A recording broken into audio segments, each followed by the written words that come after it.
Hi, you guys. My name is Zoe Harpold, and I'm a student in Geog 203.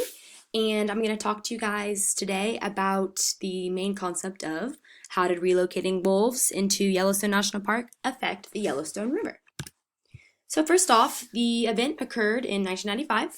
In geological timescale terms, it occurred during the Holocene epoch and the Quaternary period, both of which we are in right now.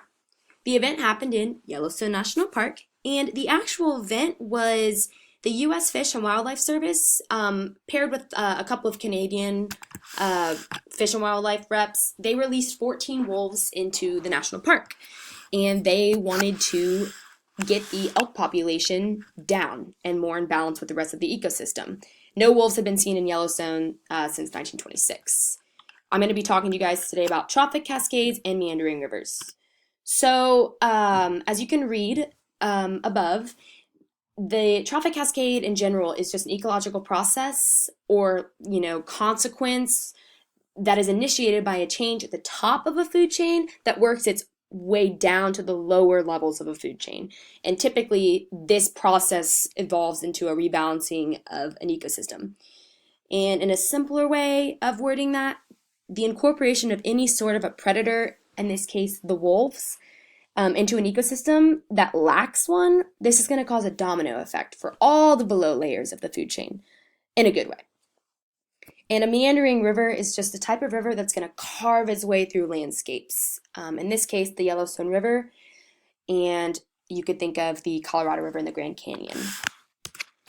I think this is a very interesting topic because I had no idea that by simply releasing wolves into an area that hasn't seen wolves in a while can result in such bountiful effects for all of the living and non-living parts of the ecosystem.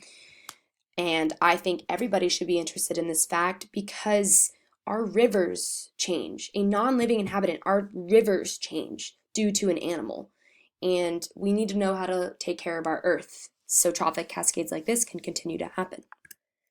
So this is a quick little summary of the Yellowstone River's journey from the top of Yount Peak all the way down to joining up with the Missouri River. Now, the main processes at play. Now, this is the huge trophic cascade I talked about a couple slides ago. So the 14 wolves were released into the park, and as soon as they were released, they began to prey on all the elk, and the elk population decreased and became more balanced.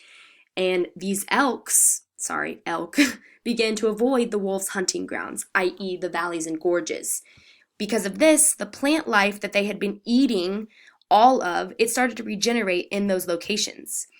The tree quantity and heights increased, populations of birds like songbirds and swallows rose, because they have more trees to make nests in. The population of beavers increased due to the increase of trees, i.e. the wood. Beaver dams, the quantity of beaver dams increased, which also increased the amount of niches available for muskrats and otters, amphibians and reptiles, etc., etc. The list can go on. So now I'm going to touch on the main part of the presentation, how this affected the rivers. And this is a little diagram illustrating kind of what I just talked about. So how did relocating wolves into Yellowstone National Park affect the Yellowstone River? So, due to all of the vegetation and tree regrowth, the rejuvenated forest created more stable and solid riverbanks. And due to its newly solidified banks, the Yellowstone River became more fixed in its course throughout the park. So basically, all this vegetation that was regrowing was growing stronger roots, and the riverbanks were able to be held in place. And these stable banks resulted in less meandering of the river, narrower channels, small pools forming, and less soil erosion. And also, the water content of the river became healthier. So there's a couple of discrepancies regarding the wolves and river correlation theory. However, most researchers do agree that wolves were responsible for more sturdy riverbanks, but they really do not believe that it is the only force changing the Yellowstone River. Yellowstone National Park has seen droughts that have affected the river, and even construction and development in the area has affected the river. Sorry, guys.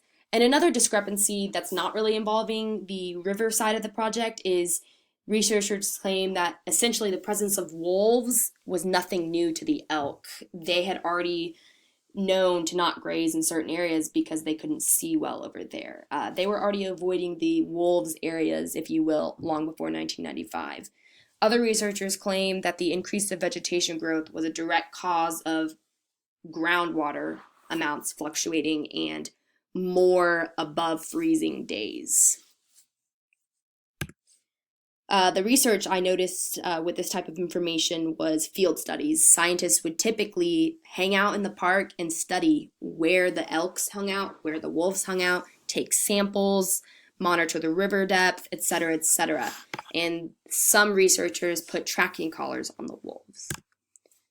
So in conclusion, y'all, the presence of wolves in the Yellowstone National Park sparked a trophic cascade that increased levels of deeply rooted vegetation along the river's banks, which in turn allowed for the river to experience less erosion, narrower channels, and healthier waters. Thank you guys for listening, and this was my project.